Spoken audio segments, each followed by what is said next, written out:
Oh, okay. Mic check, 1 2 1 2.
Subcommittee on Government Operations and the Federal Workforce will come to order.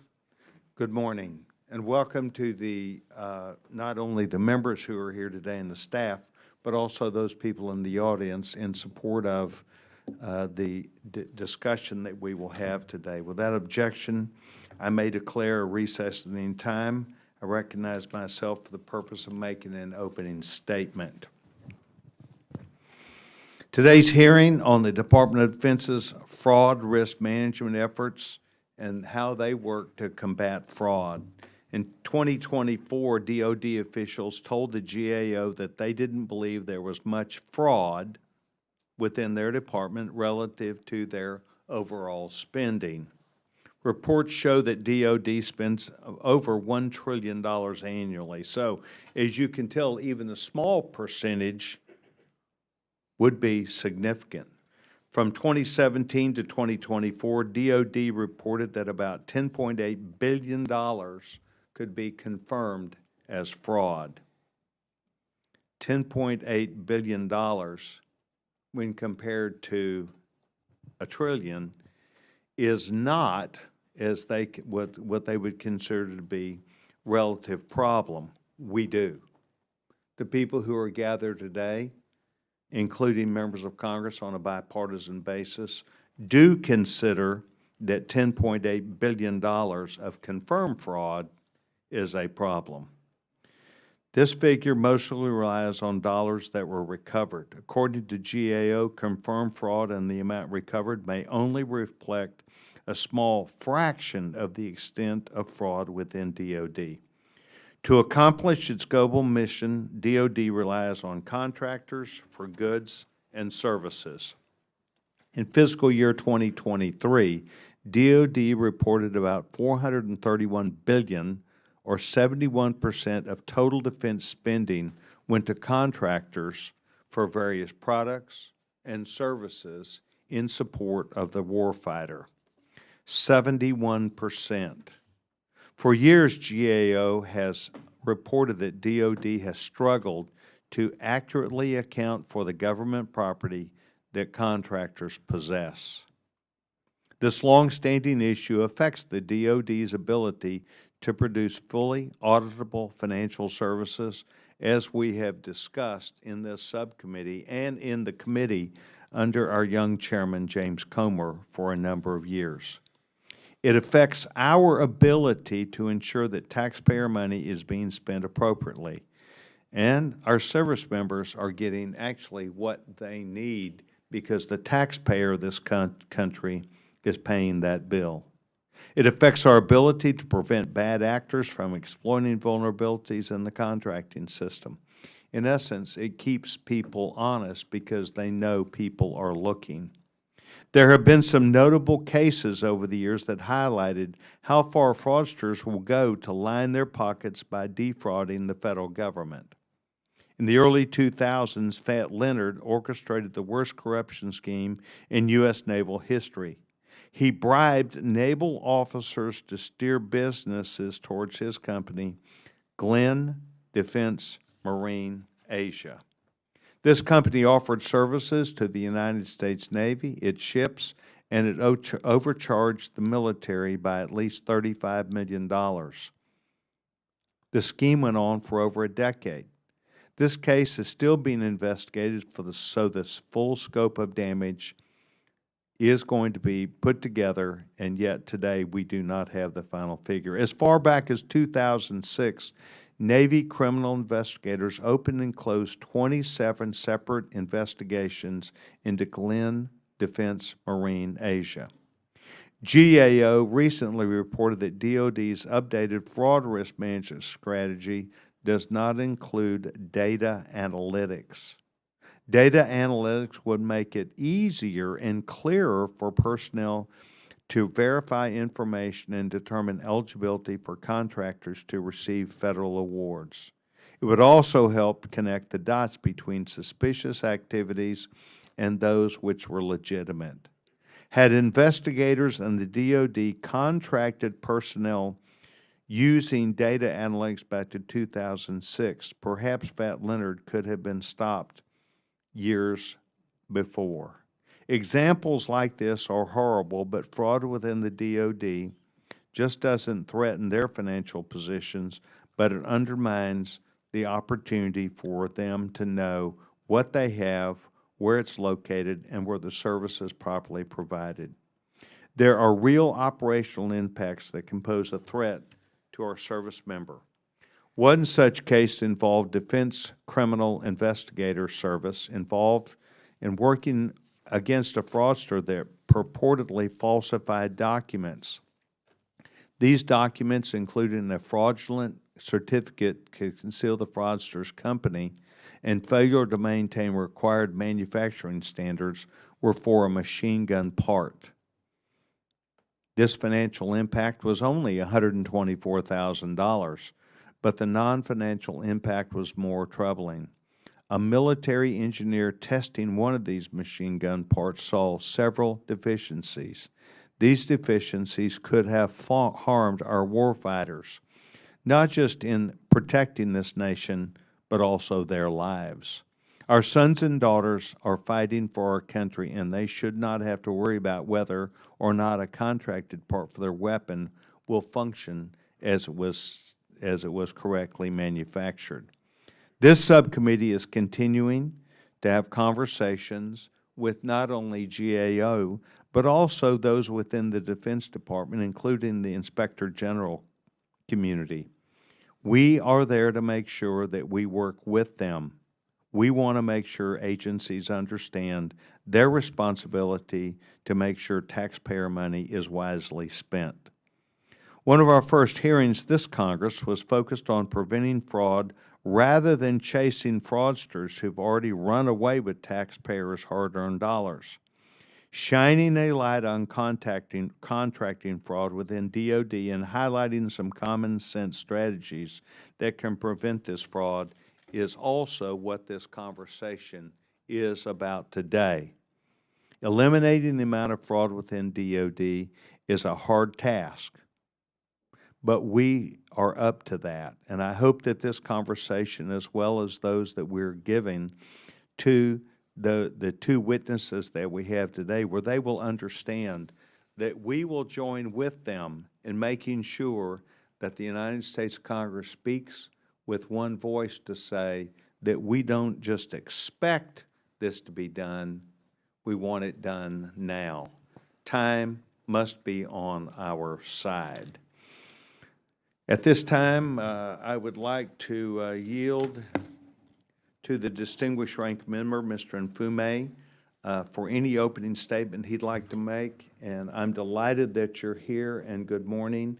We made a determination, as I told our witnesses yesterday, that Mr. Nfume and your side, the Democratic Party, intends to forthrightly address this issue, come up with real answers, and we're going to work together on this. The gentleman's recognized. Thank you very much, Mr. Chairman. Thank you for your remarks also. And, you know, working together is something that we on this side of the aisle look forward to, particularly when we are able to discern, as we have been, a great deal of problems with the Department of Defense in this case. But thank you. I want to say good morning to you and to our witnesses and to everyone else who's here in the meeting room, as well as my colleagues who've taken time to be here today. All of this comes against a backdrop of 7 straight failed audits by the Department of Defense, which is really hard to fathom.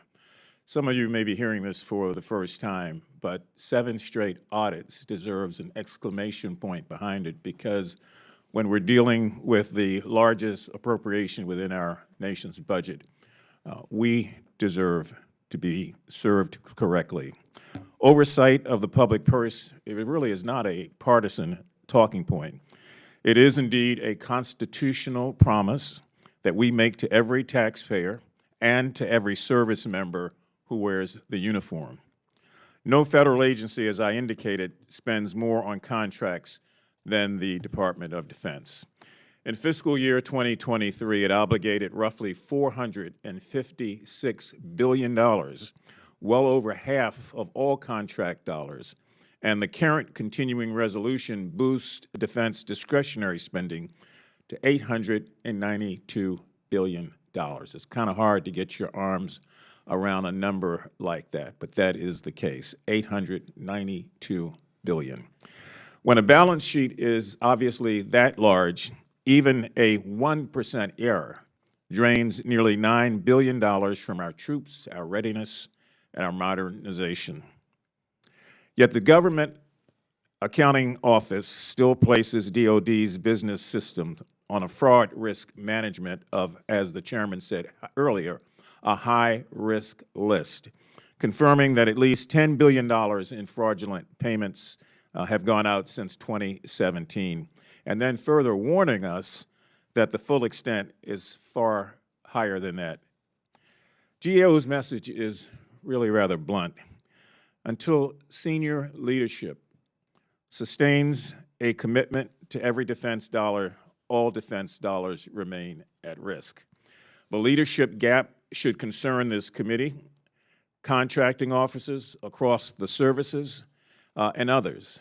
Because although there are many that do heroic, I should say, work, they need clear direction from the top. And right now, that is not where they are essentially getting it.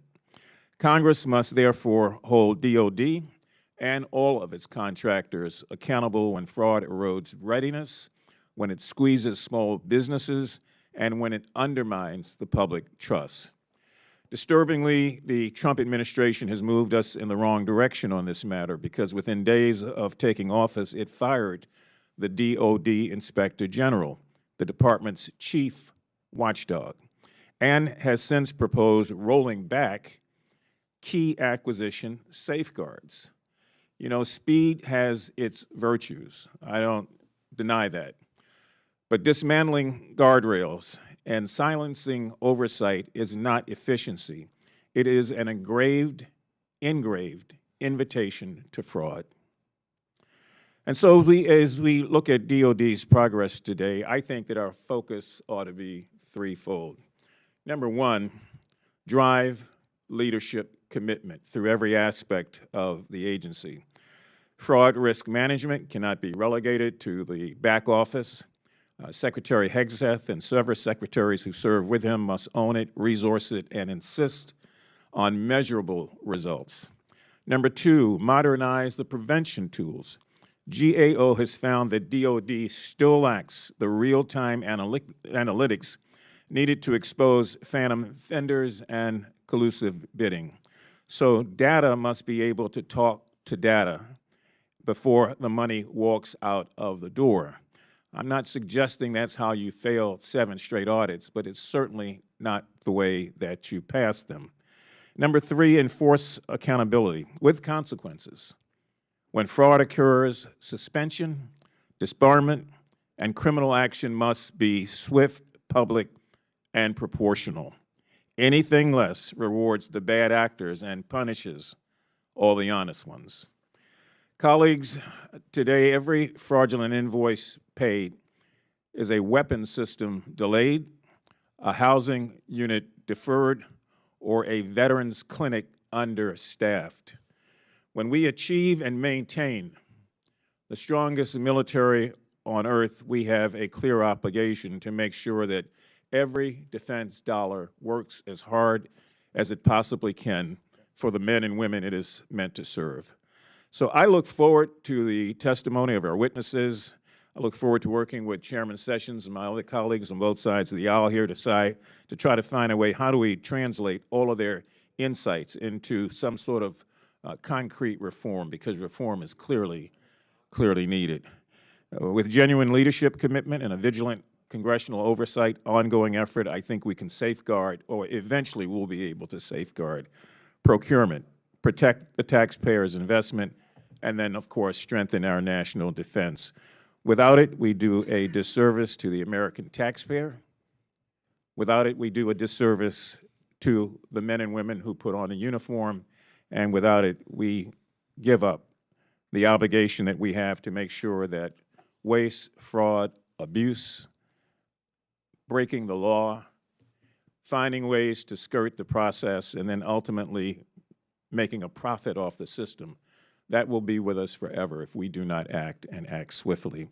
So I want to yield back and again thank the chairman. I want to thank the members present and all those who are here out of a genuine concern to find a way to straighten out what has been a very nasty, ugly problem affecting our Department of Defense. I yield back. Mr. Mfume, thank you very much, and not just for your conversation, but remembering and seeing as you look up today, we have many young students that are here for a summer to learn not just about what might be democracy and the role of Congress, but also to understand that Congress, too, has not just a role to play, but an important role to play. And it's my hope that they see that we have two people, not just Republicans and Democrats, but two people who are equally committed to the needs to make sure that their future is brighter and better also, because they, while they may be voters now, they soon will be taking our place and want to tell the story about their future. And it does reside around the national security issues of the United States military, and I want to thank you very, very much. I would ask unanimous consent that Congressman Andy Biggs from Arizona be waived on today's hearing for the purpose of asking questions. Without objection, so ordered. I also note that today we have our young chairman, James Comer, the chairman of the whole Committee on Government Reform. Mr. Chairman, we're delighted that you've taken time to join us. Thank you, and I appreciate the young comment. I really appreciate that, Mr. Chairman. Well, you earned it then. How about that? I'm pleased today to welcome our witnesses, Kelly P. Mayo and Stedo Bagdoyan. Mr. Mayo is Deputy Inspector General for Investigations at the Department of Defense's Office of Inspector General. Mr. Bagdoyan is the Director of Forensic Audits and Investigative Services at the United States GAO Government Accounting Office. We look forward to having you join us today. And when we met yesterday, I assured you that your comments, your insight, and the things which you would bring to the table are not aimed at anything other than resolution, information to where we're able to work with you. And I also assured you that you would come before a subcommittee that while we have deep issues and problems, it is shared by both of us, not only on a bipartisan basis, but in the best interest of the warfighter who represents the husbands and wives of men and women who want their children to be taken care of properly as a fighting force to protect America. So, pursuant to Committee Rule 9G, the witnesses are asked to please stand and to raise their right hand to be sworn in. Do you solemnly swear or affirm that the testimony that you're about to give today is the truth, the whole truth, and nothing but the truth, so help you God? Let the record reflect that the witnesses have both answered in the affirmative. Both of you may take your seat, and thank you very much. I now would like to recognize the witnesses for their opening statement. Let me remind the witnesses that we have read your written statement, and it will appear in full in the hearing record. As we spoke about yesterday, we are going to limit your oral statement to 5 minutes, but we want you to make your points if you sneak over that. But certainly in questions from the members that come here, we'd like for you to give full and complete thoughts that you have that enable us to better understand the role that you play. As a reminder, please push the button on the microphone in front of you so that the members can hear you, and when you begin to speak, the light in front of you will turn green. You will also see after 4 minutes or so, the light will turn yellow, and then the red light will come on. I encourage you to please make sure that your conversation with us fits not only within that time frame, but you're able to complete your work properly, because we need to use your time to help us in recognition of what we're trying to accomplish. I now recognize Mr. Mayo for his opening statement. The gentleman's recognized. Thank you, sir. Chairman Sessions, Ranking Member Mfume, and members of the subcommittee.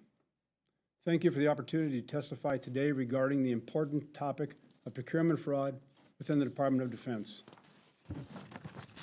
As the Deputy Inspector General for Investigations, I lead the Defense Criminal Investigation.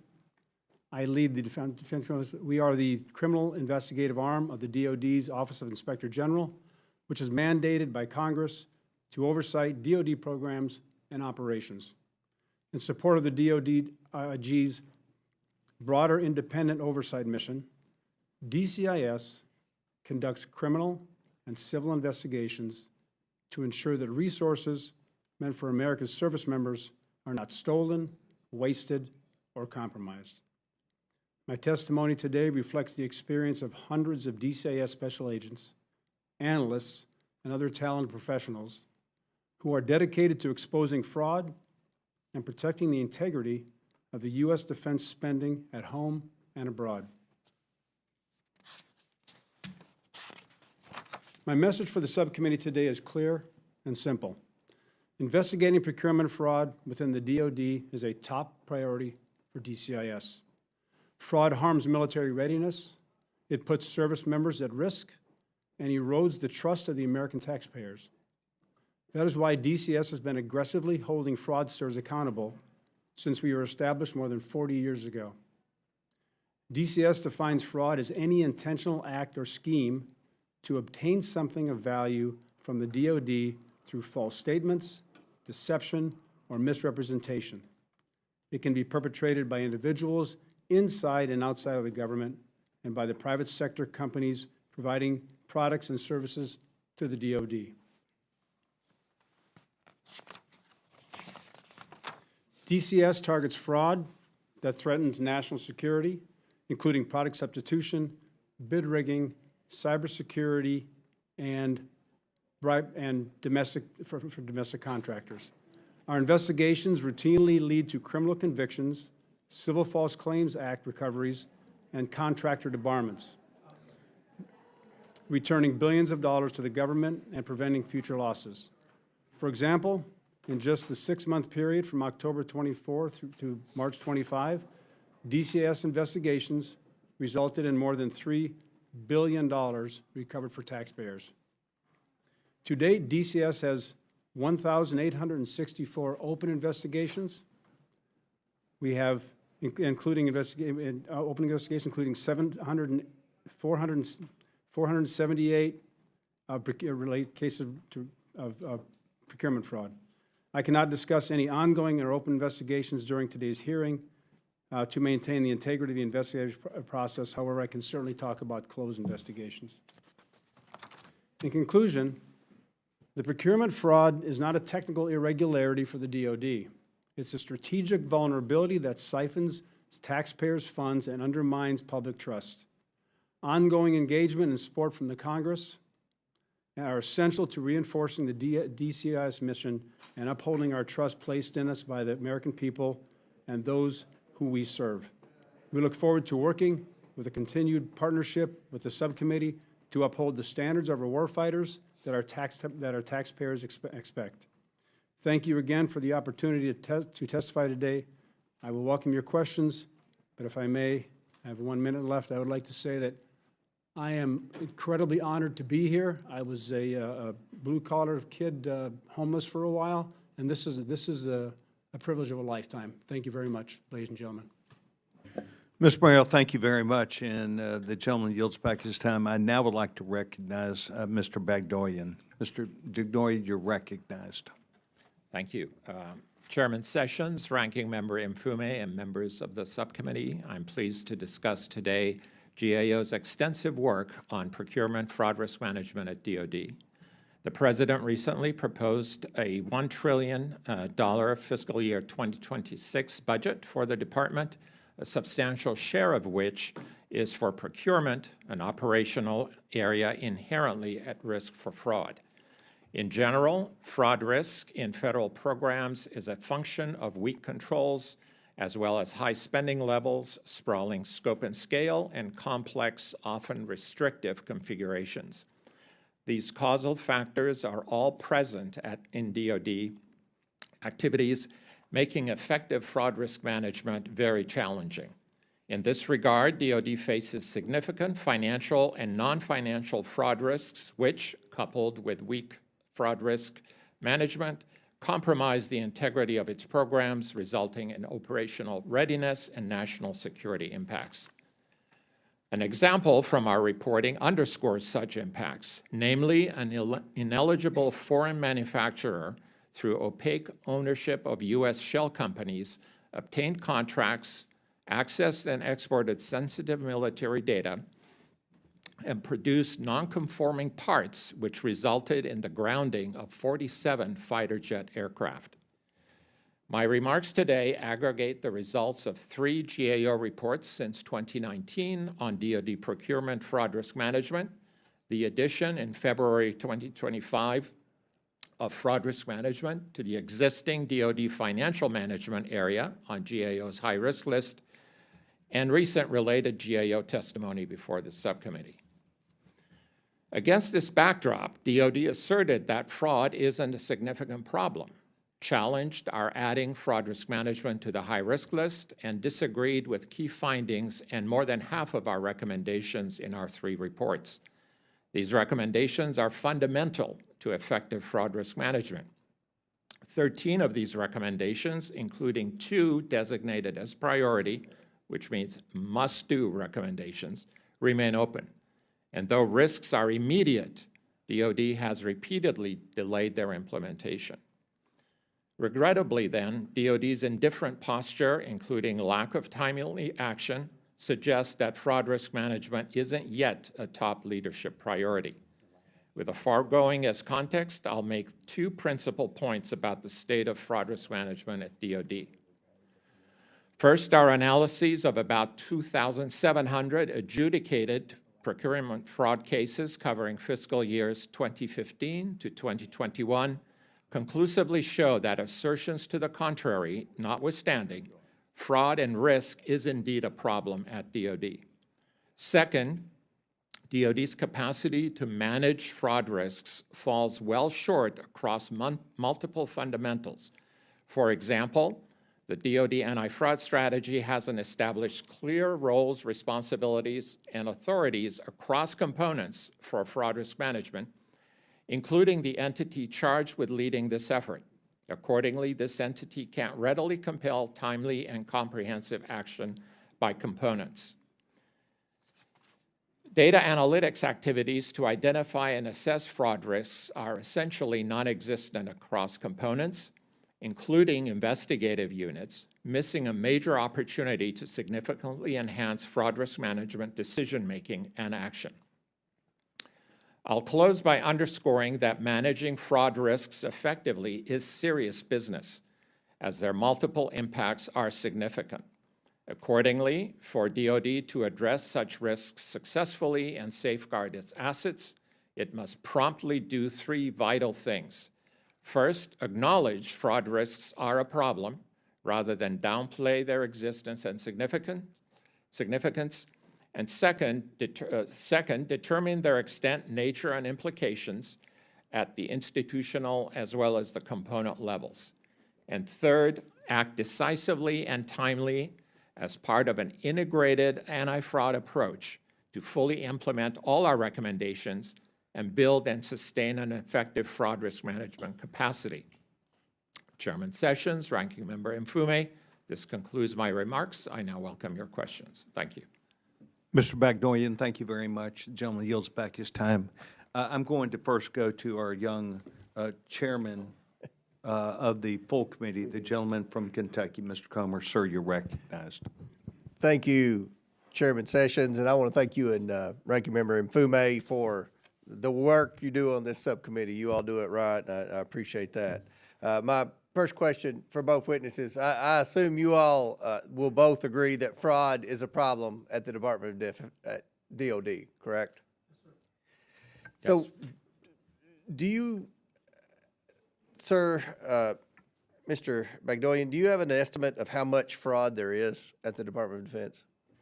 I do not, Mr. Chairman. The numbers we have are based on what Mr. Sessions mentioned in his opening remarks, essentially confirmed fraud, which is Massive, massive. And it's been mentioned several times, the DOD, the Pentagon continues to fail audits, which is unacceptable, but they continue to do that. Yeah, if I may add that what is confirmed is what's been detected, investigated, and adjudicated. So we don't know what's been missed. Right. Well, let me ask both of you, does the Department of Defense agree? I know that, I think I know where Secretary Hedgepeth is, but do the rank and file employees, bureaucrats, whatever you want to call them at the Department of Defense, do they agree that there's massive fraud in the Department of Defense? Mr. Mayo? Don't know if I can speak to that broadly, sir. I think many of the people in the Pentagon do understand this. I've not discussed this with them, but I think the people in the DOD, many of them have Yes, sir. the same, look at the same thing. Yes, I would agree with Mr. Mayo. I can't speak to the rank and file in broad terms, but the people we are working with to implement our recommendations seem to have their hearts and minds in the right place. They do believe it is a problem that needs to be addressed, but in terms of personally verifying and vouching for that, I can't do that. So what advice do you all have for Congress, for this specific subcommittee that's sincere? This subcommittee is quality. Everyone's sincere about wanting to eliminate waste, fraud, abuse, and mismanagement in the federal government. I think everyone knows the Department of Defense is the poster child for waste, fraud, abuse, and mismanagement in the federal government.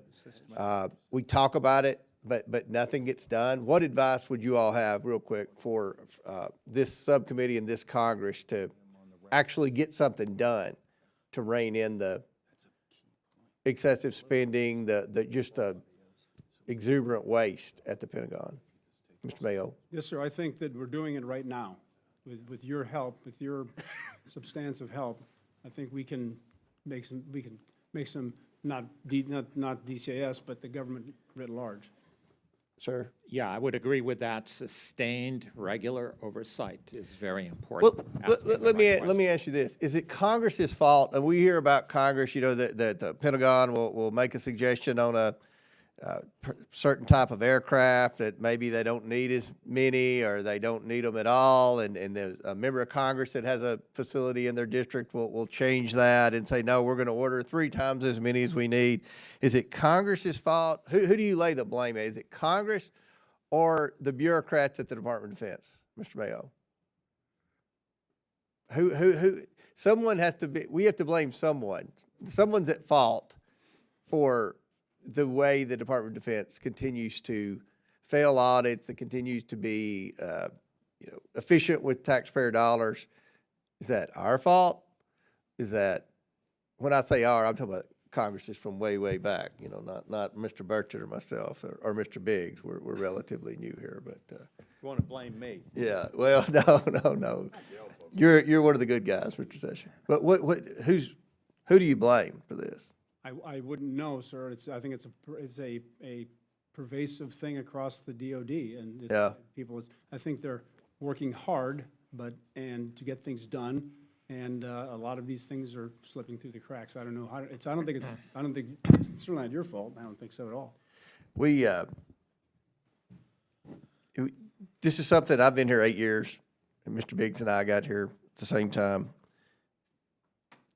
It's not getting any better. I mean, it gets worse. And I think that the good thing we have now with President Trump, with the overall objective of the DOGE movement is we can't continue to spend $2 trillion a year more than we take in. We've got to tighten our belts.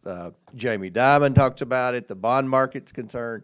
We can't continue this excessive spending, and we want a strong military. We want to support our troops, but we cannot continue to waste money. And I appreciate the witnesses here today.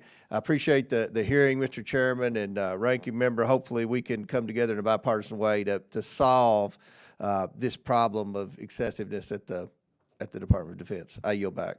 Gentleman yields back his time. While the young chairman's here, I'd like to bend his ear for just a second on a bipartisan basis. We believe that what we're doing today is also to point out that the Department of Defense, when they respond back to the investigations that have been done, the findings of fact and conclusions that the GAO and IG have presented to the management of DOD. In writing, they come back and say they are non-compliant, which means they do not agree with the findings of professionals like the IG or GAO.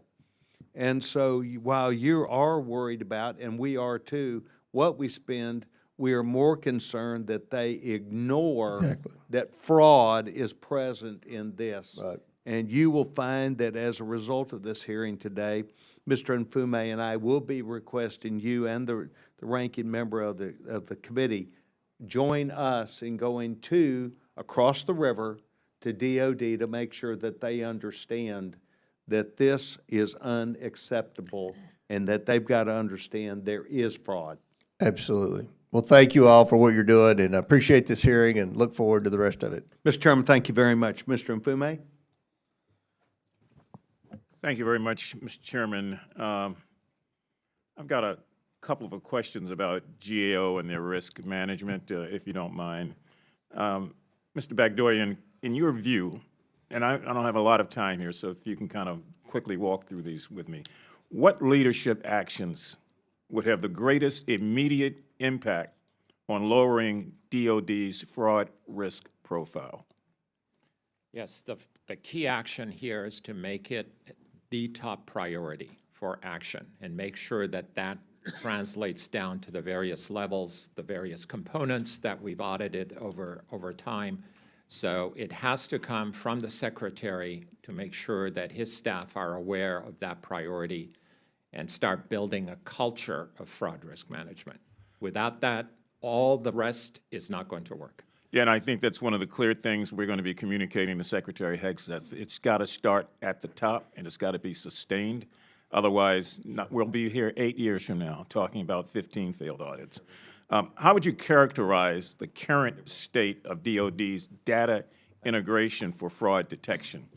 In other words, are we at the starting line, the halfway point, or near the finish line? Being at the starting line would be a charitable way to describe it. They're just not there. The data are massive. They are difficult to work with. We spent months cleaning up the data. One of my colleagues in the audience did that. That's his full-time job for a long period of time before we could even analyze the data. So that needs to be looked at before they do any other work with the data analytics. Thank you for the characterizations. What specific analytics and capabilities related to analytics should DOD prioritize over the next 12 to 18 months to improve early detection of fraudulent activity? Yeah. Early detection. Early detection, of course, make building a data analytics capacity the priority, then move on to the data themselves to clean them up, to make them usable, make them reliable and analyzable, if that's a word, to make sure that the end result is actionable. And could you highlight 2 or 3 or 4 maybe GAO recommendations that, if implemented this year, would deliver the biggest return on investment for taxpayers? Well, to start with, we expect the anti-fraud strategy from DOD towards the end of next month, I believe, that they have promised will include data analytics as a top priority. So that is a good starting point. And then the second priority recommendation that I alluded to earlier involves doing thorough fraud risk assessments and responding to the results. Now, giving me a piece of paper to close a recommendation is the beginning, but they have to go out and operationalize what they've done. Otherwise, it's not going to work. And where do you see the greatest barriers? Is it budget? Is it culture? Is it technology? When I say barriers, I mean barriers to closing those recommendations. Well, as I believe the chairman mentioned earlier, there was resistance from leadership to our reporting, to our recommendations, to the designation of the high risk as part of financial management.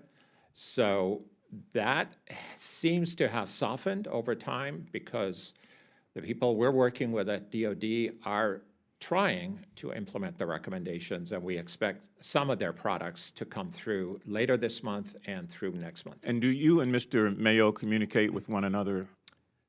We met this week. I expect that we will be in touch, yes. Yeah, I think it's important. I mean, I sense his sincerity and yours, but unless there is some sort of communication here, you know, we're still taking baby steps instead of giant steps. I have one final question. Do you see any new emerging fraud schemes that perhaps are enabled by new technologies? In other words, how do we stay one step ahead of the bad guys who are finding ways through technology to evade capture?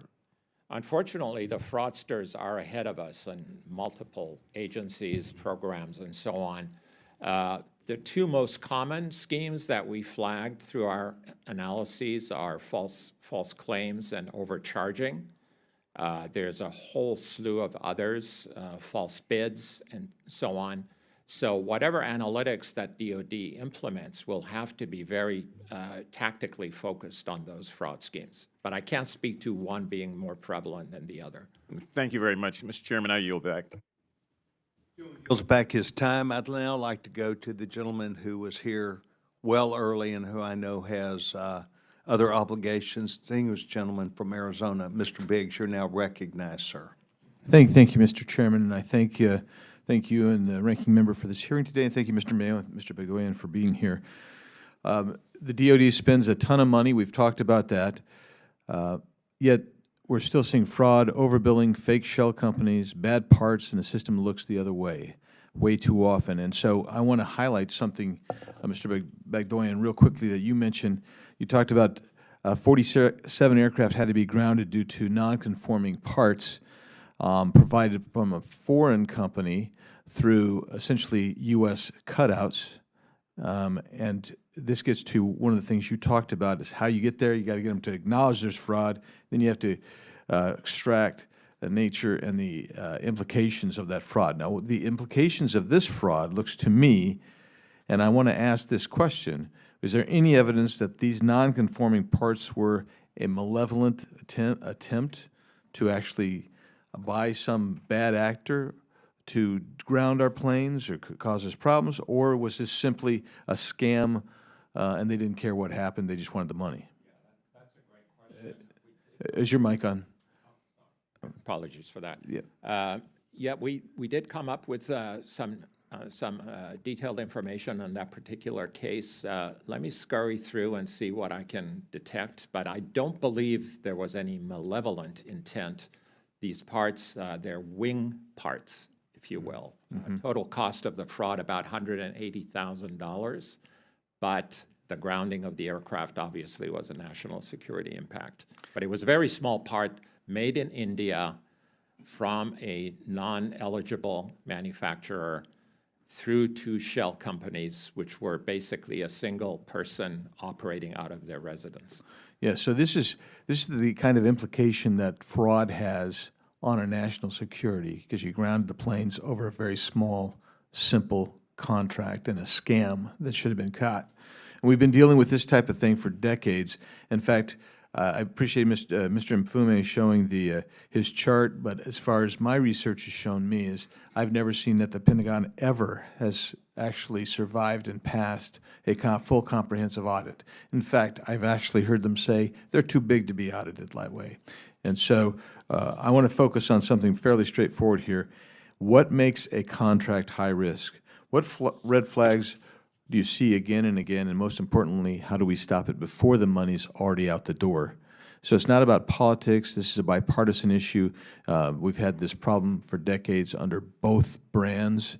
So we just want to make sure the system works. So my questions for you, I'll begin with Mr. Bagdoyan and then go to Mr. Mayo.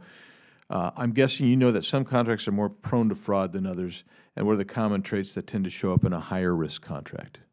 Yeah, I would say based on what I have seen, the big ticket items seem to be more prone.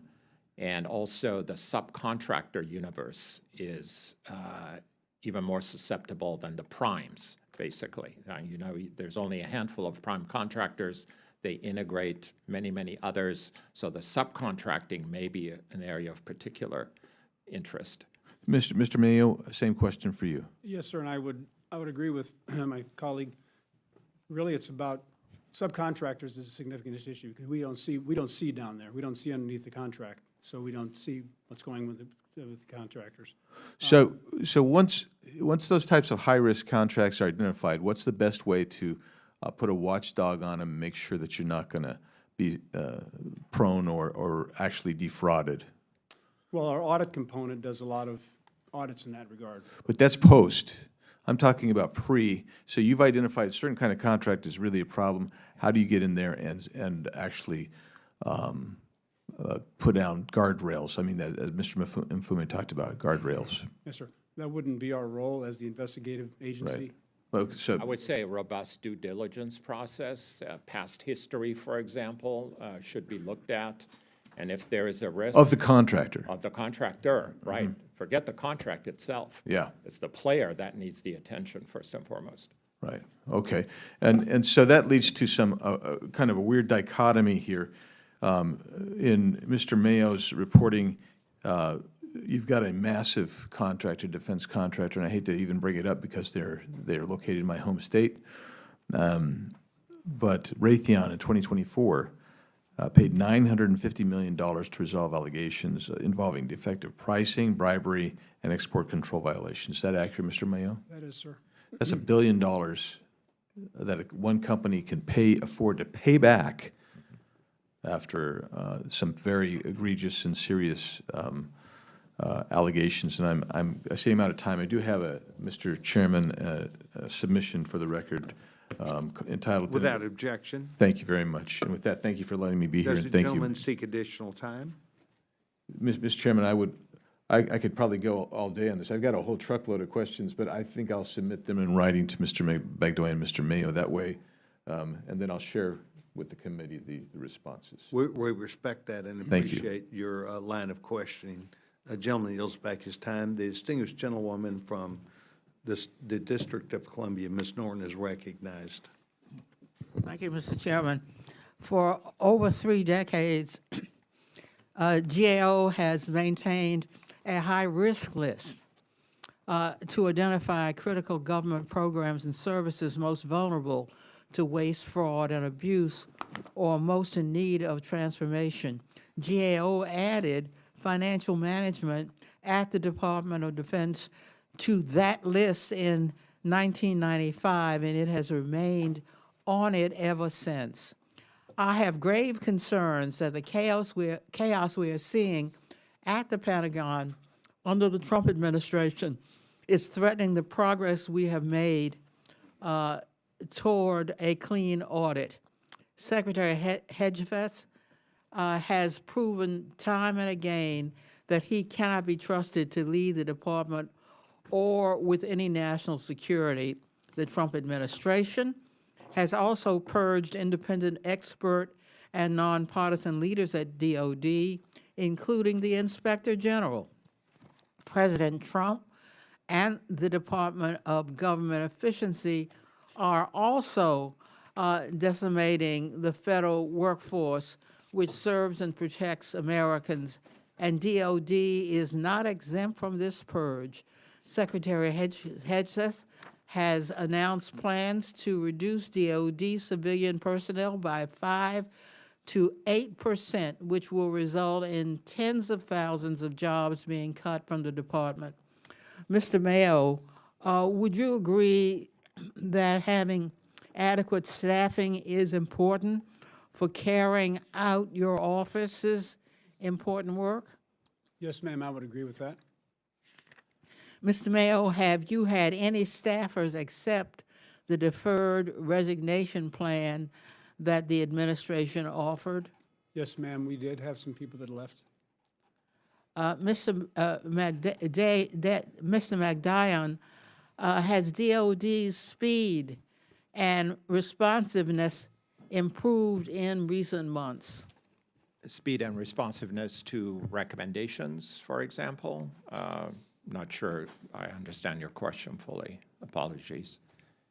It's like DOD responding to GAO's requests. Yes, we have seen some improvement in that regard. Things are still delayed, but they were delayed over the 5 or 6 years of our auditing. So it's been a pervasive problem. Well, DOD's high-risk challenges, especially related to financial management, are pervasive, complex, and intertwined. The department needs skilled and committed public servants to effectively address those challenges. In a hearing this committee held last fall on this topic, GAO testified about the importance of the, quote, tone at the top, close quote, in reducing fraud. Mr. McDallion, what does GAO mean by tone at the top? And what is important to financial management at DOD?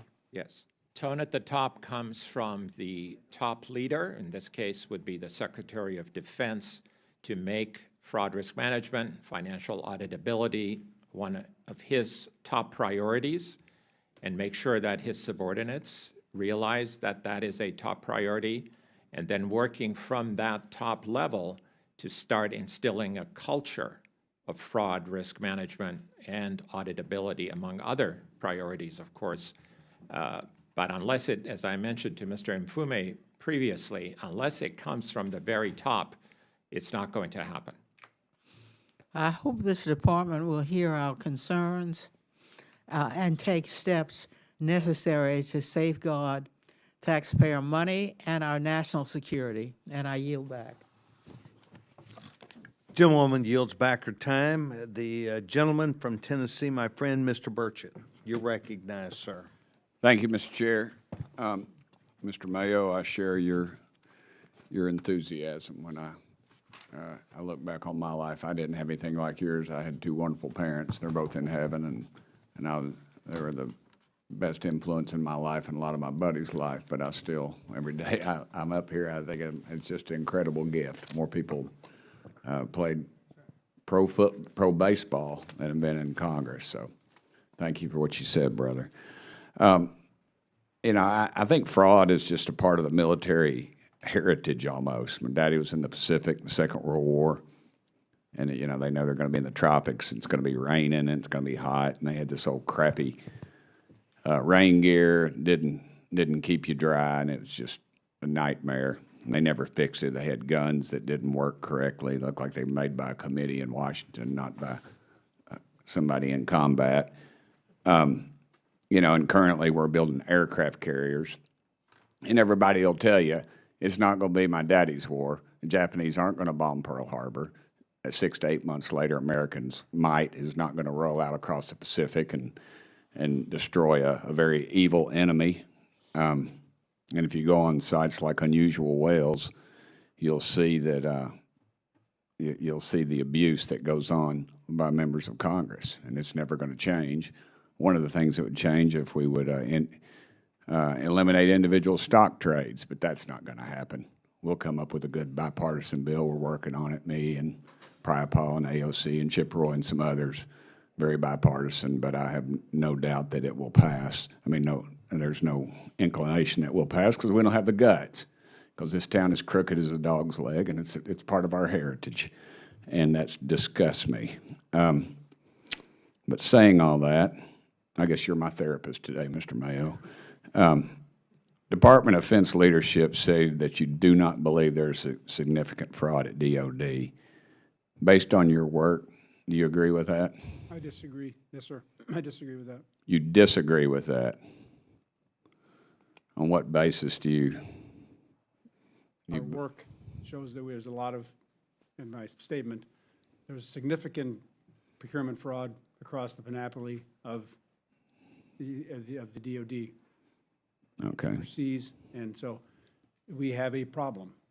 Yeah, I think part of the problem is we've got a lot of war pimps at the Pentagon, and they're not the ones going to go be dying. It's going to be people like my little girl and some of the kids in this audience that are going to die in some of these worthless wars we're in. How much do you think the Department of Defense loses every year to fraud? I couldn't say, sir. I really couldn't. I could probably ask people smarter than me and my staff, but I can get back to you on that. Well, see, that's part of the problem. They send you two guys in here, and I expect y'all are pretty honest guys, and give you you can't answer the dadgum questions. And to me, that just shows an inherent arrogance that we have at the Pentagon. They haven't passed 8 audits. They haven't even attempted to finish the dadgum audits, and yet they come up here and we give them more money. Again, our greed. Old men make decisions and young men are going to die. What fraud practice in the Department of Defense are we especially vulnerable to?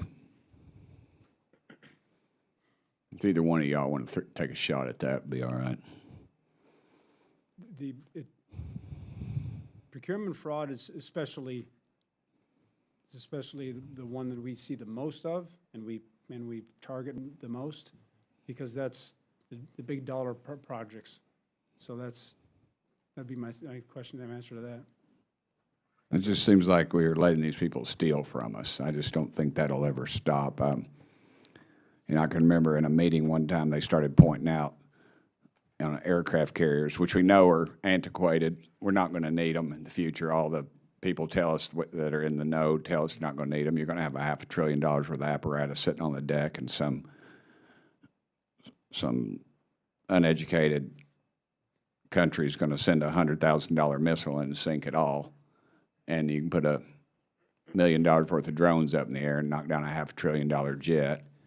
And yet we are continued down that path. And part of the problem is, as they did in the meeting, they started pointing out in people's district what apparatus was made in their district. And even though we're going to mothball this stuff, we're going to put it on a shelf, people are going without in this country, yet the war pimps still tend to profit, and we allow it. I just don't think it's ever going to change. I think people up here are sincere. I would say our chairman and ranking member and Fumi are some of the most honest, honorable people I've ever served with. But I think this is the type of committee, they just pat us on the head and tell us, oh, you're doing a great job, and then they go, the corruption continues, and it's both dadgum parties. We ought to be ashamed of ourselves. Thank you, Mr. Chairman. Gentleman yields back his time. I would like to see if I could try and begin to answer one of the questions that is in testimony. From 2017 to 2024, DOD reported $10.8 billion in confirmed fraud. The reason why they do not know that exact number is because DOD fails to even put the hooks in place to discover more, and we do not have enough people on the front line stopping it. But $10.8 billion is very significant. I appreciate the gentleman's not only line of questioning, but holding accountable the significant amount of that. Mr. Chairman, we just don't have the guts to do anything about it. We're going to sit up here and make platitudes, not you all, but other members of Congress will, and then they'll walk out and wink and nod to the K Street lobbyists who profit from this. So thank you, Mr. Chairman. Thank the gentleman very much. The distinguished gentleman from Florida, Mr. Frost, you're recognized. Thank you so much, Mr. Chairman, and I agree with the comments we just heard from my colleague, Representative Burchett. And hopefully, as years go on and more people come to the institution, we actually get the guts to deal with this waste, fraud, and abuse in the DOD and with our military contractors that, yes, are stealing from us. And I think it's despicable that so much of our taxpayer money goes to these companies. And yet, I'll tell you one place I was last week. I was on the picket line with the UAW in my district in front of Lockheed Martin because they're not paying the assembly line workers and the people creating all this stuff enough money to be able to pay their damn rent in Orlando. Mr. Mayo, but before we can even talk about having the courage at some, time and place we're unsure of, we got to talk about what's going on right now. Mr. Mayo, this past week, the Pentagon announced that DOJ had been authorized to review most unclassified Pentagon contracts to root out inefficiency. Is DOJ answering to you or the DOD IG in this effort? We haven't talked to DOJ at all. You haven't spoken with DOJ at all? No, they've not. When was your office consulted about DOJ's input into the contract review process? I can't answer that, sir. I don't know. You don't know. Because to me, if your job is to find waste, fraud, and abuse, and then you have DOJ, which is supposedly supposed to be looking for waste, fraud, and abuse, would you agree that the only efficient way to go about that would be to work together? Yes, sir, perhaps. In the contract review process run by the DODIG, how would you typically prevent political interference? Please restate that. In the contract review process that the IG's office runs in DOD, how do you typically go about preventing political interference? I have no answer for that because that's not part of what we do, but I can certainly get back to you on that and get some. So do you have any idea of how your office is ensuring that DOJ has the strongest controls possible to prevent this kind of abuse that we're talking about? Well, DOJ, I don't know, because DOJ hasn't come to the OIG at this point. We have not seen anybody from DOJ. Yeah, I mean, under DOJ, it feels like efficiency and anti-fraud have been actively defunded, deregulated, dismantled, and disregarded. And this is part of the problem is we can sit up here and talk about work in a bipartisan way all we want, and I think that's really important. In fact, the chair of the committee, Comer, said during his comments, quote, DOD is the poster child for waste, fraud, and abuse, but voted yes on a budget that would give the Department of Defense more money than they've ever had, over $1 trillion. So, and then on the other hand, they talk about waste, fraud, and abuse in food assistance, in Medicaid, and slash that to the tunes of hundreds of billions of dollars. That means they're taking more of an aggressive approach on working families and people who depend on some of these services for their health care and to feed their children than they will with the military contractors. That's why, and to, you know, Burchett's being really nice about it, but that's part of the reason why we're not going to handle this. We can sit up here and talk to you all day. The fact of the matter is right in front of us, the majority is moving through a budget that would give the Department of Defense the most money they've ever had, while they are, quote unquote, the poster child for waste, fraud, and abuse. Americans need to know which Pentagon dollars are going to service members and national defense and which are lining the pockets of unethical contractors, over 50% of the DoD budget. According to the recent GAO testimony before this committee, the DoD thinks there's very little fraud in their procurement. Mr. Bagdoyan, do you agree with the DoD's assessment? I do not. And Mr. Mayo, do you agree with the DoD's assessment that there's little fraud? I do not. From where you sit, have the DOJ staff firings and reduction of resources from the IG's office to other offices, has this helped you investigate fraud cases? No, Has it hurt? I think we're doing the same thing we've always done. So We continue to just run cases, run investigations like we've done, and we just do what we're supposed to do. And I don't think it's impacted us as an investigative agency.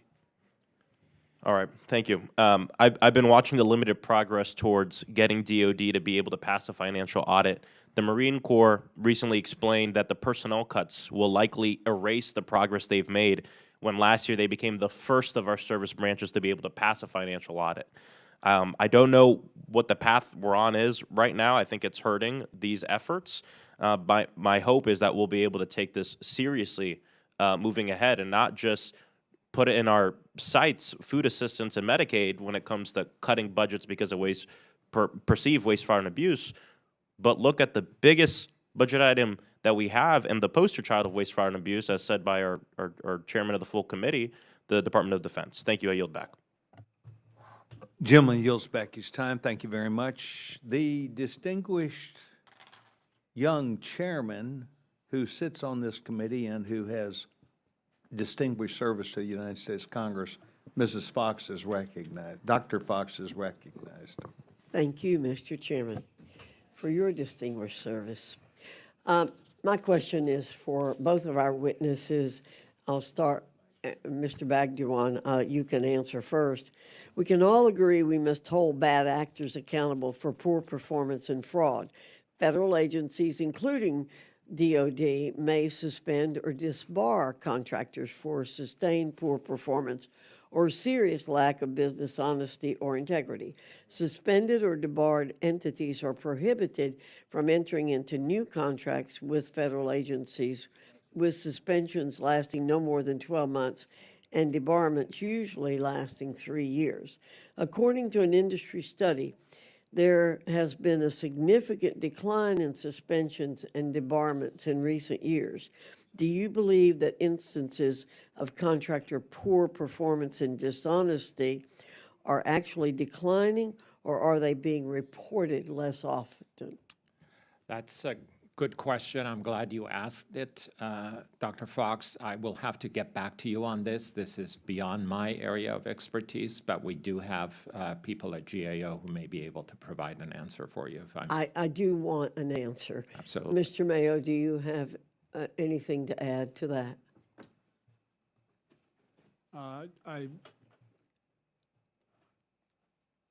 It doesn't, it hasn't impacted us, and so Okay. I think you're probably correct. Okay, Mr. Bagduan, a GAO report from early 2024 notes that data analytics can help inform fraud risk management and are a significant tool for helping agencies transition from a costly pay and chase model to an approach that is more focused on fraud prevention. While the DoD's fraud risk management strategy refers generally to data analytics, it does not establish as a specific fraud risk management control activity. In your opinion, is this a missed opportunity for the department to root out fraud, and what benefits and cost savings could be achieved if DoD made greater use of data analytics? Sure. Thank you again for your question. It's a very good question. It's a timely one. As I mentioned earlier in response to another member's question, we do expect an updated anti-fraud strategy later next month. And it's our understanding that DoD will make data analytics an explicit requirement in that strategy. Of course, that remains to be seen. We will give it a very good scrub to make sure that whatever DoD is proposing to do is responsive to our recommendation. But the key point is, if they implement the recommendation on paper, they send me something over to look and review, that's the start. Then they have to go operationalize that and achieve results.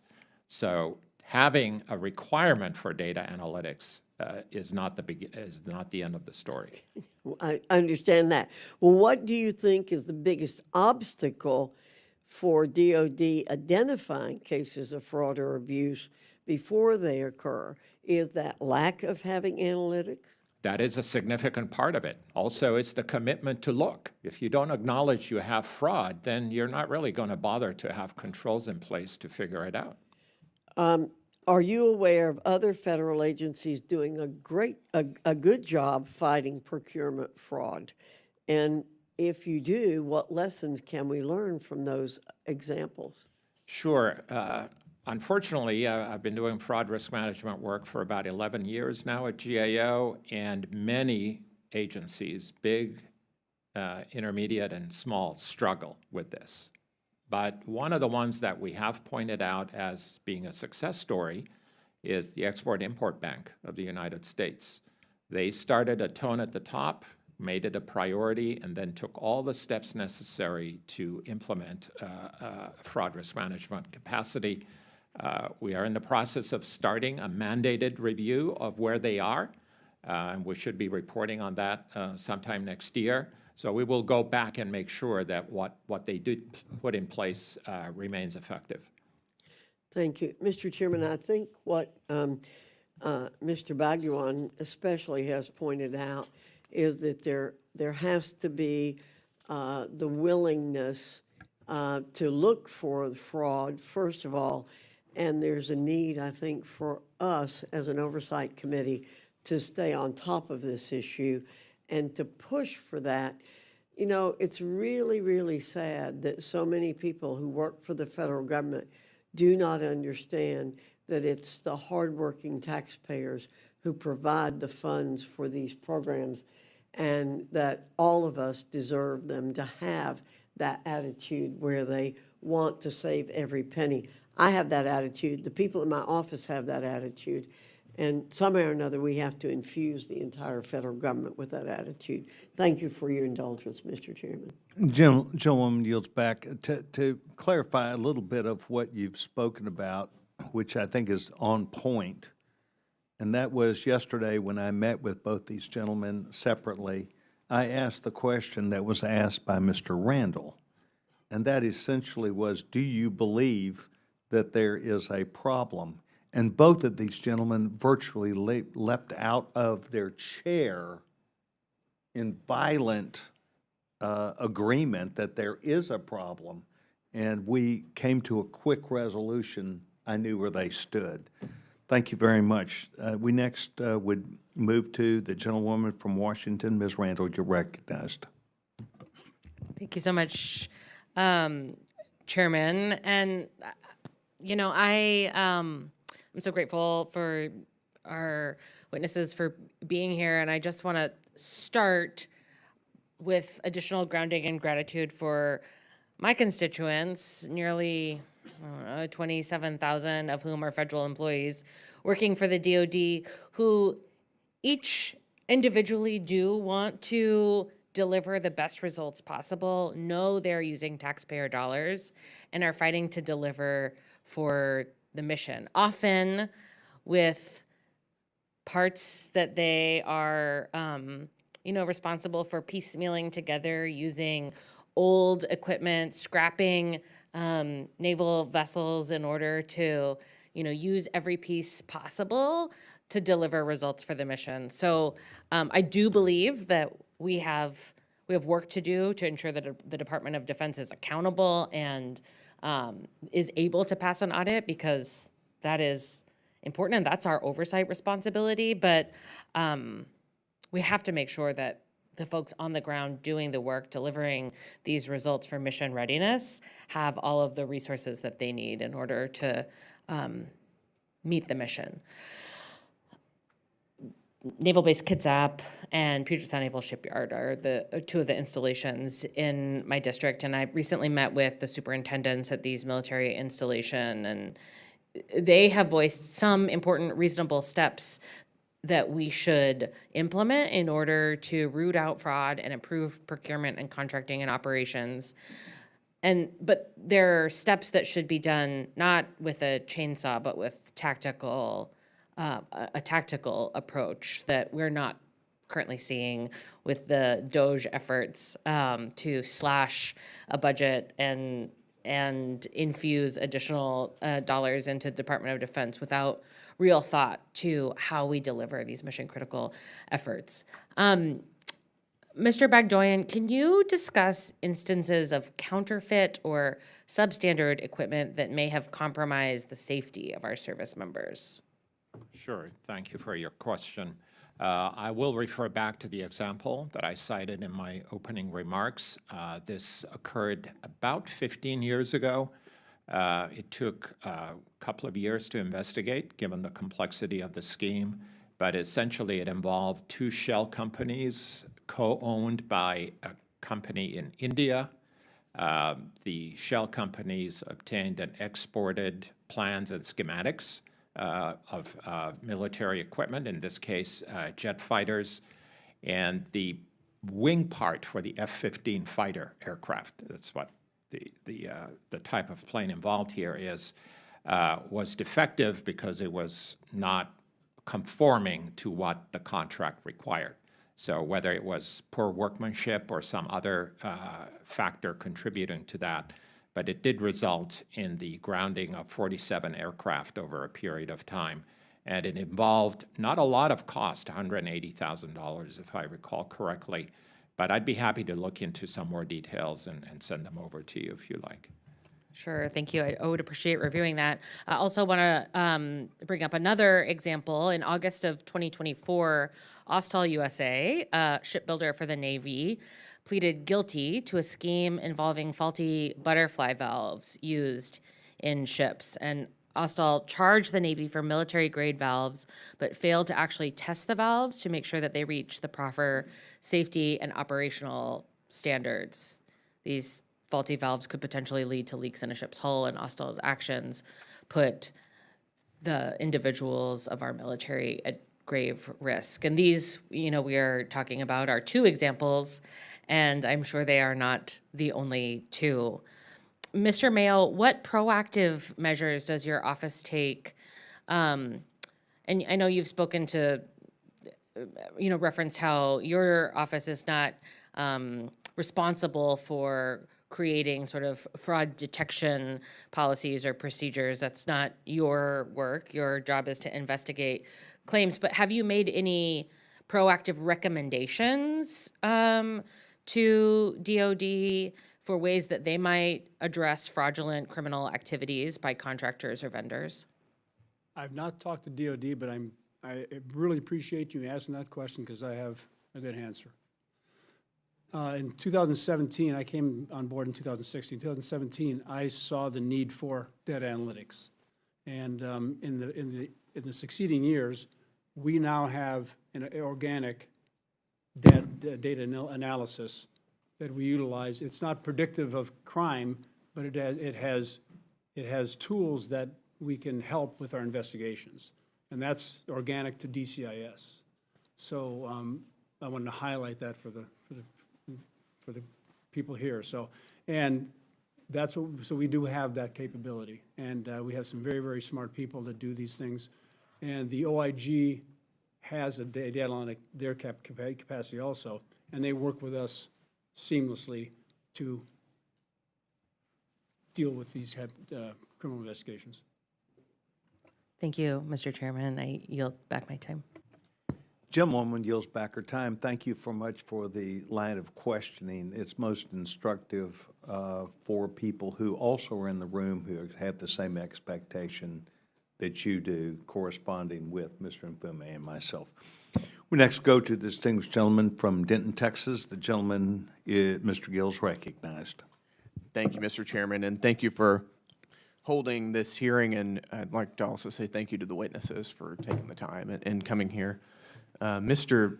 Bagdoyan, I'll start with you. A recent report by the GAO found that for fiscal years 2017 through 2024, DOD reported about $10.8 billion in confirmed fraud. The report went on to say, quote, "The full extent of fraud affecting DOD is not known, but is potentially significant." Do you have a monetary estimate of the fraud that takes place annually within the DOD, perhaps beyond that number? I do not. And actually, the figure you quoted is for all fraud around DOD, not just procurement. The recovered amount that is about $7 billion over a number of years is for procurement. So those are two different sets of numbers. Plus, for the confirmed fraud, we did notice, and I believe the IG may have flagged this as well, that DOD reported the same figure, $2.4 billion, for 2 consecutive fiscal years. So that raises some questions about the reliability of what's been reported. I believe in the past, the OIG has questioned the process of arriving at those types of numbers. So I would urge some caution in using those numbers, but they do represent what is basically known through adjudication. So they have to be detected first, investigated, then adjudicated. So we have no idea what is being missed. If you were to guess, would you guess that total fraud at the DOD is higher than that number? I would suspect it is, yes. And how many open recommendations issued by the GAO are there that would improve financial management within the DOD? For financial management, I will have to get back to you on fraud risk management based on the 3 reports that I've been responsible over the last 6 years or so. We still have 13 open recommendations. We are expecting responses from DOD, as I mentioned before, throughout June and into next month. We just sent over the list of priority recommendations to the Secretary of Defense, Mr. Hegseth, for his personal attention. And so that letter will be made public early next week. Got it. So But either way, it's a substantial number. it is a substantial number. The risks are immediate, so delaying implementation exacerbates that risk. Why do you think they have delayed implementation, and how long should it take for the DOD to implement some of the recommendations that have been given to them? Yeah. To be fair, it does take time to do this and to do it right. But we have encountered pretty significant delays, I think, over time that may reflect lack of attention, lack of urgency, lack of priority. That is speculative on my part, but it is consistent with what we've encountered with other agencies. Got it. Thank you. And Mr. Mayo, a couple questions for you. The DoD Inspector General has identified 17 scope-limiting weaknesses that are significant roadblocks to the DoD's clean audit opinion goal. What steps do you think the DoD can take or needs to take to obtain a clean audit by 2028? Sir, that's a great question and really outside my, my expertise. I would submit, I can go back to the audit component and get some data for you and get back to you on that. Got it. Okay. Thank you. And with that, Mr. Chairman, I'll yield back the remainder of my time. Gentleman yields back his time. I'd like to, if I can, answer one of the questions that the distinguished gentleman asked, because we have two witnesses who are trying to professionally represent not only themselves, but the departments, GAO and the IGs. The bottom line is that there's plenty of documentation that shows that DOD, at least over a period of several years, said it's not a problem. The things you bring to us is not a problem. We're not going to even take this conversation further. And so that is the conversation that both of these gentlemen are operating under. And the hope is now with a new administration, a new secretary, that there will be an emphasis not only on attempting to do something, but be willing to opening up their eyes to the recommendations that have come from professional groups like GAO and inspector generals. And so it's not a matter of them wanting to do or not do. They deny its existence. And this is the part why both these gentlemen literally came out of their chairs yesterday in my office when we pulsed this issue. And so I want you to know that your line of questioning is most instructive. They also were trying to be very polite back to you. So that's in defense of these young men. Thank you very much. Gentleman yields back his time. We now move to the distinguished gentleman, the young chairman from Alabama, Mr. Palmer. You're recognized, sir. Thank you, Mr. Chairman. I'm going to direct my questions a little bit differently, and I wanted to participate in this hearing because I've been looking at some of these issues for quite a while. And I realize this is focused predominantly on fraud, risk management. But one of the things that I think creates an opportunity for fraud and mismanagement is how we handle big projects at the Department of Defense, whether it's a construction project or a new weapon system. And I just want to ask each of you to comment on this if you think it's you're able to do that. I think a lot of times when Congress approves a major weapons system or a major construction project, and this is particularly problematic on construction projects overseas, there's a tendency on the part of Department of Defense to start those projects before the design is complete.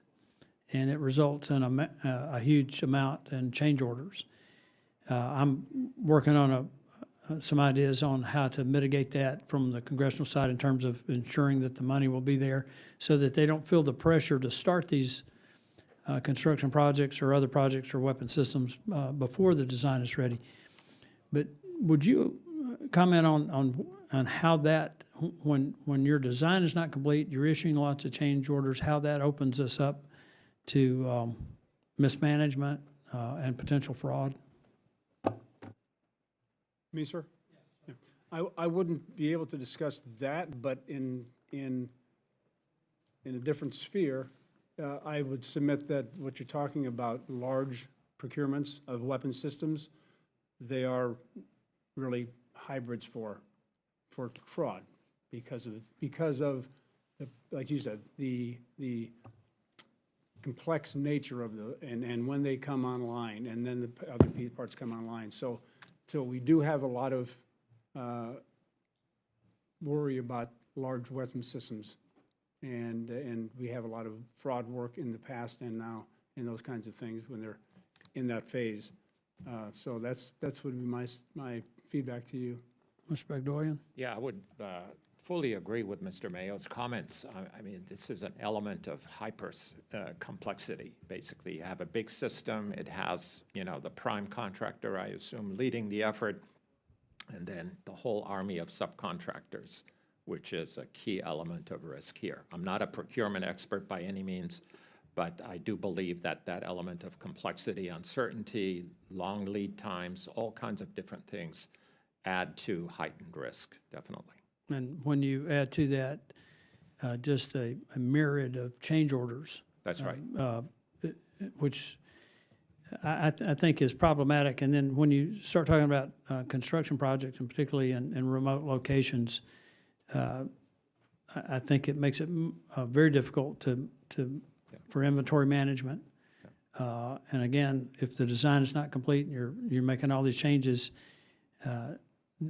isn't that an area where we need to really bear down? And Mr. Chairman, I've been giving quite a bit of thought to this, and I've actually been thinking about this for 6 or 8 years about how we appropriate for major defense programs, and maybe thinking about saying that if a program design, if the project design or the weapon system design is not ready, that we carry the funding over into the next fiscal year, so that we give the Department of Defense time to get the design right. And I think that will reduce a lot of the fraud and mismanagement and save us a lot of money on that area, in those areas. And Mr. Mayo, Mr.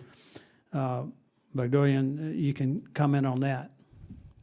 And you may have already commented sufficiently, but that's one of the areas where I really want to focus, Mr. Chairman, in terms of trying to reduce the amount of waste that we have in our defense procurement programs. Yeah. That I'll be happy to yield back.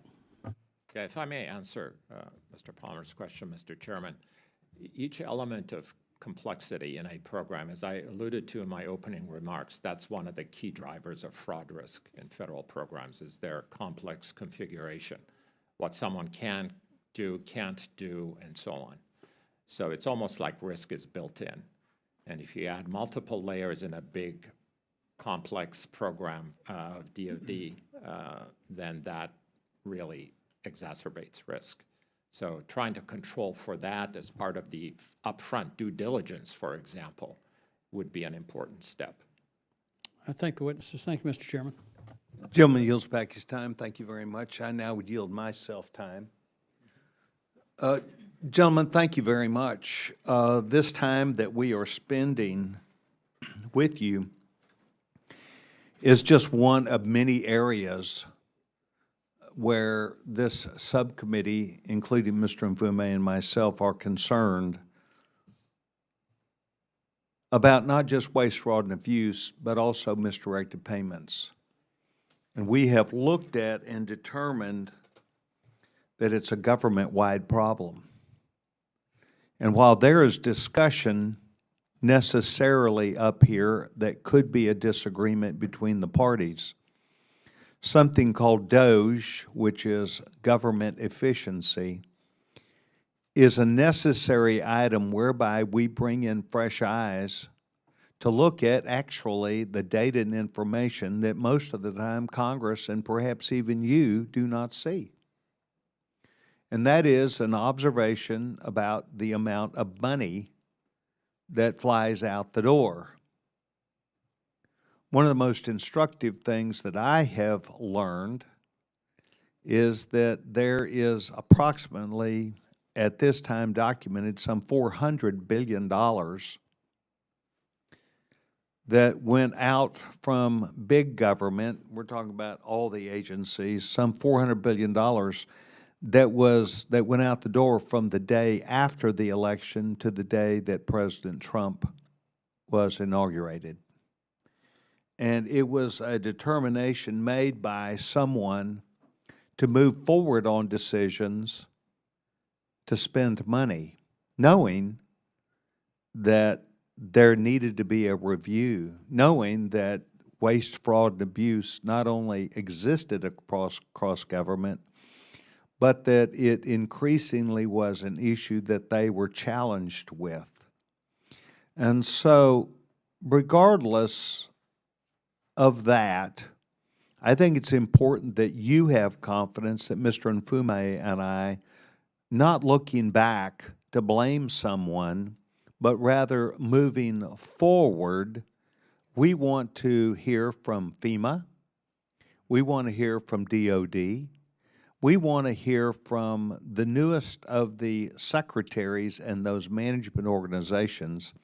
What are their plans? How do they intend to structure now based upon information that I think DOJ has provided, that have become public, that are not hidden, that are not whispered about, but that become generally available? And so I want you to know that both organizations, Inspector Generals, Mr. Mayo, Mr. Bagdoyan, the GAO, that you represent organizations that we will continue on a bipartisan basis, both of us, to look at, and instead of looking back, we will have the vision to how are we going to fix it.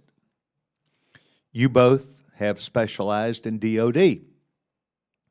You've heard person after person this morning to describe to you our desire to engage the Department of Defense at the highest level, not levels, level, and to extract from that person, once they are able to understand, not just from DOJ, but also your accounting, of the significant impairment of a delivery of dollars and material and equipment that would be available to the warfighter.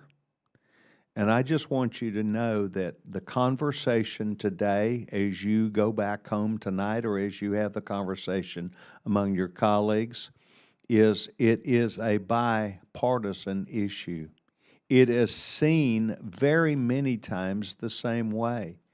And it should reinvigorate your organizations to know that the day-to-day job that they do when they are told by some organization, it didn't matter, we're non-compliant, we don't care, that they still do their job, that they still write the reports, that they still point up those things that are factual basis, that they continue to be on point for understanding that while they may not be in DOD, we support the men and women that defend this nation, that they are people who are professional and well-balanced, and that members of Congress that are here will be supportive of them and not give up that hunt.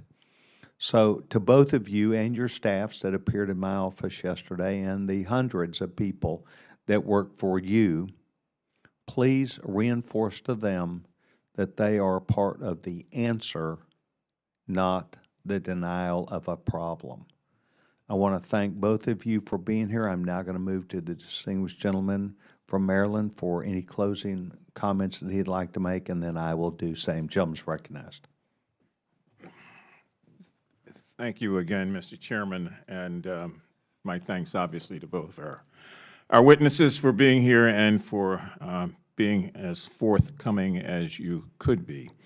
I think one of the things for me at least is common sense, which is not always common, as we know in life. And it just would appear to me that with these ongoing failures to meet an audit, with huge fraud being publicized as it was just recently in the Raytheon case, where they agreed to pay $950 million, not because of an error, but because they got caught.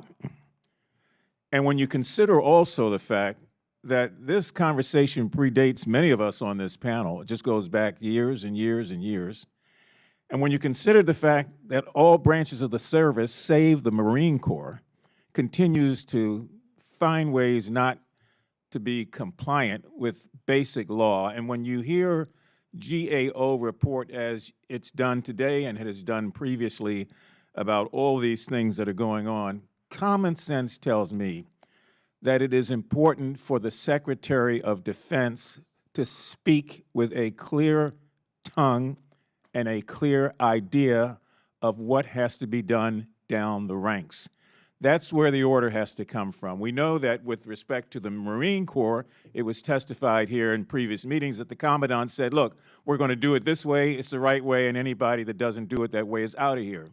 I think we need the same kind of determination and the same kind of commitment from, as the chairman said, the top level, which is Secretary Hegseth. And I would hope that he would come before this committee and be prepared to talk about what we've been talking about now for years, that he's inherited this and what he plans to do about it. I'm glad to hear about the Export-Import Bank. I didn't know that they had kind of established a pattern that could in fact be something that could be looked at by other parts of DOD and other agencies. But we've got to find a way to ask ourselves, why does the Department of Defense, for years, continue to be on the high-risk list? People come in, they go, secretaries die, they move on, and this is an embarrassment. It's an embarrassment, and it's thumbing the nose of the government right at taxpayers. Our taxpayers really want to expect that if we're going to be, as we say, efficient, that we're doing something in a real way to be efficient. I mean, DOGE, with all due respect, was this committee. This is what we've been dealing with for years and years and years until all of a sudden there was a new entity, DOGE, that claims to be doing exactly that. We've got the playbook, we've got the information, we've got the data, we've got the research, we've got the examples. So this is sort of like reinventing the wheel for no necessary purpose, and at the same time not being able to deal with the real question of, in this current spending resolution before the Congress, we're prepared to be voting on a package that includes $892 billion for the Pentagon, which is why I have opposed that spending package altogether, because you can't do that and at the same time cut money, in my opinion, from Medicare and say you have to cut it when you really don't have to. What you need to do is tighten your belt and find monies elsewhere, like within this budget that we continue to see talked about over and over and over again. As I said before, the budget is so large, just a 1% error is the equivalent of $9 billion. We should not take that lightly. And, you know, I'm going to say it again, Mr. Chairman, I swear I am tired of saying this over and over again, and like you are, and I really appreciate your efforts here. We want to see progress. And if we don't see progress, I think we've got to go before the full Congress and to argue and to forcefully debate and to make the case that no action is not sufficient. So we've heard the stories today, and we know that in many respects people are wondering, how are you going to cut this? You're going to cut SNAP assistance for children and women. You're going to reduce Medicaid, Medicare. You're going to threaten, even though it's not been said yet, to make Social Security unstable. Just the thought of it being unstable causes problems. And then you look at what's happening in the bond markets and what's going on with investors and other countries around the globe as they look at our credit worthiness and whether or not we, in fact, mean what we say. So I'm going to get off of my little soapbox. I just can tell you that this is bad. There's no justification for this whatsoever. Thank you, Mr. Chairman. I yield back.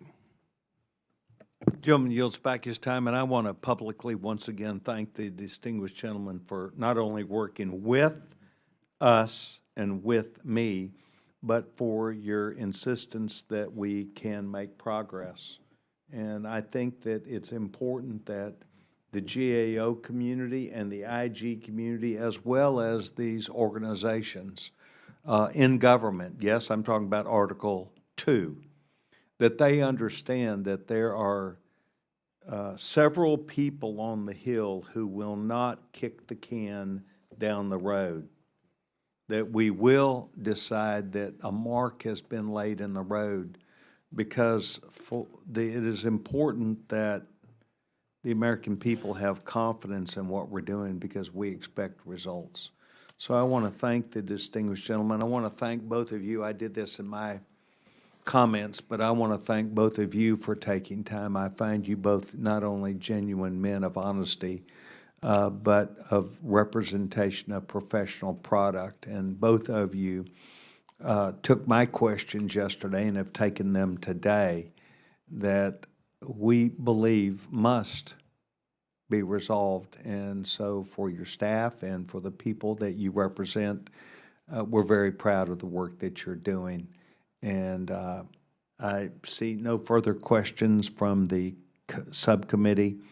We will now conclude this hearing, and I want to thank each of you very much. This concludes the hearing of the Subcommittee on Government Reform and Oversight for Federal Government Operations and the Workforce.